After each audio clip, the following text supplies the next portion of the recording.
আসসালামু আলাইকুম সম্মানিত ভাই ও বোনেরা, প্রথমে আমরা দুঃখ প্রকাশ করছি আজকের এই কর্মবিরতির জন্য। আমাদের এই কর্মবিরতির জন্য আমরা যে পদক্ষেপগুলো নিয়েছি তার মধ্যে আজকের যে পদক্ষেপ, আজকে আমরা 2 ঘন্টা অর্থাৎ 9টা থেকে 11টা পর্যন্ত আমরা কর্মবিরতি থাকি। এই কর্মবিরতি থাকার কারণ হচ্ছে আমরা দীর্ঘদিন যাবৎ আমাদের সাথে যে বৈষম্য হয়ে আসছে তারই প্রেক্ষিতে আমরা আজকের এই কর্মবিরতি। আপনারা খেয়াল করলে দেখবেন আজকের সারা বাংলাদেশে শুধু বান্দরবন সদর হসপিটাল থেকে শুরু করে Dhaka medical college, Rajshahi medical college, Barishal medical college থেকে বিভিন্ন মেডিকেল কলেজ এবং প্রাইভেট ক্লিনিকগুলোতে আজকের কর্মবিরতি ঘোষণা করা হয়েছে।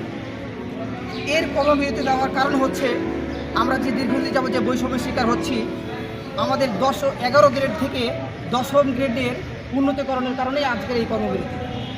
আপনারা লক্ষ্য করলে দেখবেন বিভিন্ন ডিপ্লোমাধারী টেকনোলজির যেমন সরকারি প্রকৌশলী, কৃষি ডিপ্লোমা এবং আরও বিভিন্ন যারা ডিপ্লোমাধারী আছে তাদেরকে 10ম গ্রেডে উন্নতিকরণ করা হলেও আমাদের মেডিকেল টেকনোলজিস্ট এবং ফার্মাসিস্টগণ এদেরকে এখনও 10ম গ্রেডে উন্নতিকরণ করা হয়নি। বিভিন্নভাবে সরকারের সাথে সাক্ষাৎ করে এবং বিভিন্ন দিন থেকে আন্দোলনের পদক্ষেপ নিলেও এর কোনো ব্যবস্থা গ্রহণ করা হয়নি। আমাদের এই ইতিমধ্যে জানতে পেরেছি আমাদের এই ফাইলটা জনপ্রশাসন মন্ত্রণালয়ে আপাতত সুরক্ষিত আছে। সেইখান থেকে বিভিন্নভাবে পদক্ষেপ নেওয়ার বলার কথা বলেও আমাদের বিভিন্ন আশ্বাস দেওয়ার পরেও এই বিষয়ে কোনো পদক্ষেপ নেওয়া হয়নি।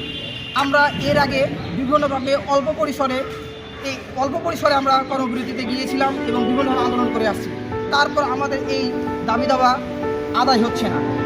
এরপর থেকে আমরা চিন্তা করেছি আমরা আরও হার্ডভাবে কর্মবিরতি দেব।